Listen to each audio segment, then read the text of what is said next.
ముఖ్యమంత్రి ఛాంబర్ లో live camera పెట్టి బయట టీవీ పెడతాం. లోపల ఎవరు కలుస్తా ఉన్నాడు, ఎవరిని కలుస్తా ఉన్నాడు, ఏం చేస్తా ఉన్నాడు అనేటువంటిది ట్రాన్స్పరెన్సీ తీసుకొస్తాం. రాష్ట్ర సచివాలయం నుంచి గ్రామ సచివాలయం వరకు అదే.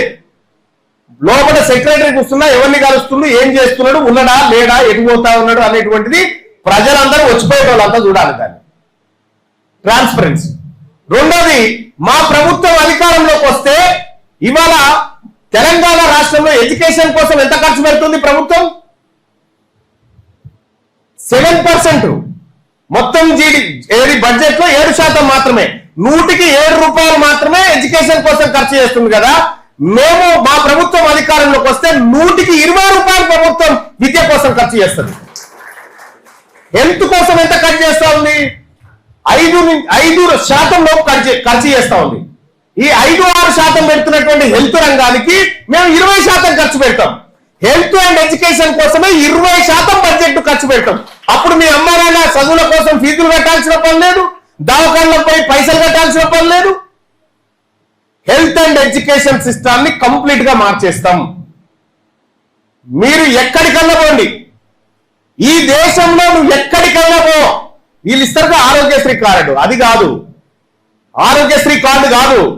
ఈ రాష్ట్రంలో ఉన్నటువంటి ప్రజలందరికీ అతి తక్కువ ధరకే ఇన్సూరెన్స్ కార్డులు ఇవ్వడానికి అనేక ఇన్సూరెన్స్ సంస్థలు సిద్ధంగా ఉన్నాయి.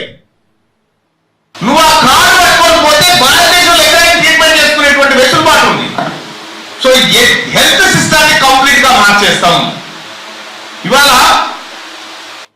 యశోద హాస్పిటల్ ఉంది కదా, యశోద హాస్పిటల్లో మెర్సీ కిల్లింగ్స్ అంటారు కదా సార్, ఏమంటారు?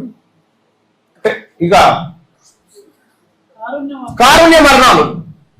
యశోద హాస్పిటల్లో ఎక్కువ మంది, అంటే ఇక ఈయన బతుకున్నా వేస్ట్ అనుకున్నప్పుడు ఇక పిసికి చంపేస్తారు అన్నట్టు. యశోద హాస్పిటల్లో ఎక్కువ మందిని చచ్చిపోయారు. అట్లా ఎందుకు చచ్చిపోయారు? గాంధీ ఉస్మానియాలో చాలా తక్కువ మంది చచ్చిపోయారు మెర్సీ కిల్లింగ్ ఉంది. ఎందుకు చచ్చిపోయారు? యశోద ఎందుకు ఎక్కువ చనిపోతా ఉన్నారంటే వీని చంపితే వీని కిడ్నీ వీని అన్ని ఊడబెట్టుకోవచ్చు అని ఆ కార్యక్రమాలు చేస్తా ఉన్నాయి.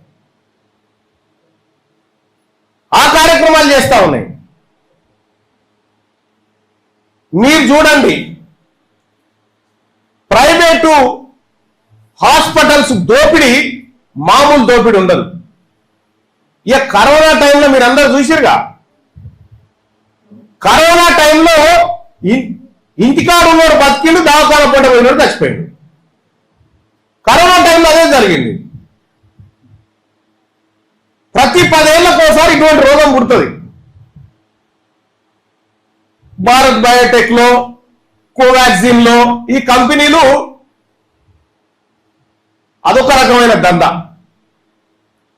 నేనేమంటున్నంటే ఈ దోపిడీ లేకుండా చేస్తాం, ఈ ప్రైవేట్ దోపిడీ లేకుండా చేస్తాం, ఈ కార్పొరేట్ దోపిడీ లేకుండా ఫ్రీగా 1 రూపాయి ఖర్చు లేకుండా గొప్ప హెల్త్, గొప్ప ఎడ్యుకేషన్ మేము అందిస్తాం ఒకవేళ మా ప్రభుత్వం అధికారంలోకి వస్తే.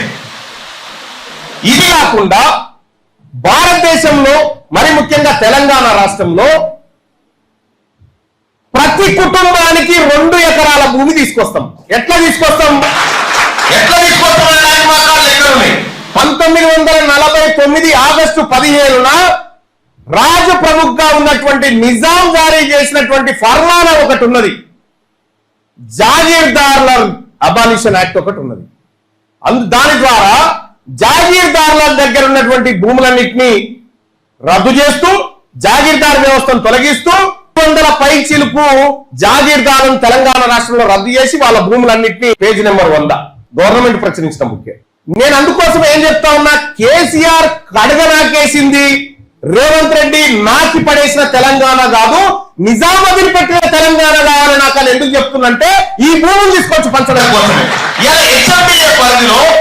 హెచ్ఎండిఏ పరిధిలో ఎన్ని వందలు వేల ఎకరాల భూములు కబ్జా గురైనవి తెలుసా? వాటి విలువ 2,08,000 కోట్ల రూపాయల విలువైన భూములు కబ్జా గురైనవి. ఈ డాటాను తెలంగాణ రాజ్యాధికార పార్టీ .in లో సర్వే నెంబర్లతో సహా కబ్జా పెట్టిన పేరుతో సహా అన్ని దాంట్లో పెట్టడం జరిగింది. ఈ అన్ని పేద వర్గాలకు చెందాల్సినటువంటి భూములు.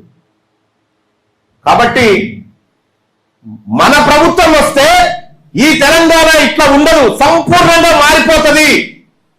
ఈ తెలంగాణ రాష్ట్రంలో ప్రజల మధ్య అంతరాలు తగ్గిపోతాయి. మేము అధికారంలోకి వస్తే ఇలాంటి కార్యక్రమాలన్నీ చేస్తాం. Good afternoon.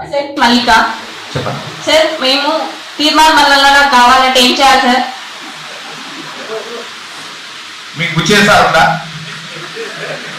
ఏంటి సార్? నాకున్నాడు మరి రైట్. తీర్మానం మల్లన్నలాగా కావాలంటే ఒకటేందంటే అమ్మా, ఎవరైనా ఏమైనా చెప్పగానే గుడ్డిగా నమ్మకూడదు. ఫస్ట్ నిజం ఎంత అనేది వెరిఫై చేసుకోవాలా.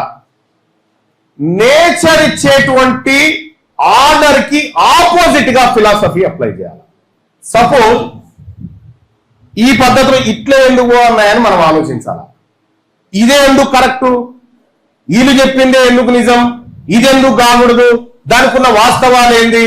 రీసెర్చ్ అండ్ డెవలప్మెంట్ అనేది చాలా ఇంపార్టెంట్.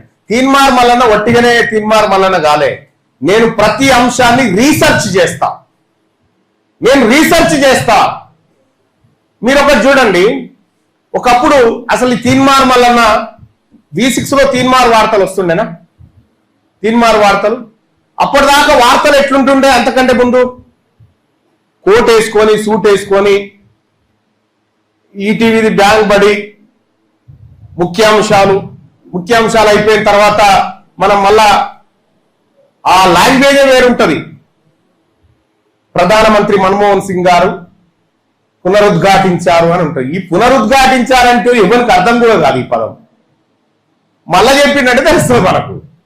నేను కంప్లీట్ గా రీసెర్చ్ చేసిన. అసలు టెలివిజన్ చూసేటువంటి, టీవీ ఛానల్ చూసేటువంటి వాళ్ళు, వార్తలు చూసేటువంటి వాళ్ళు కేవలం 14% మందే ఎందుకున్నారు.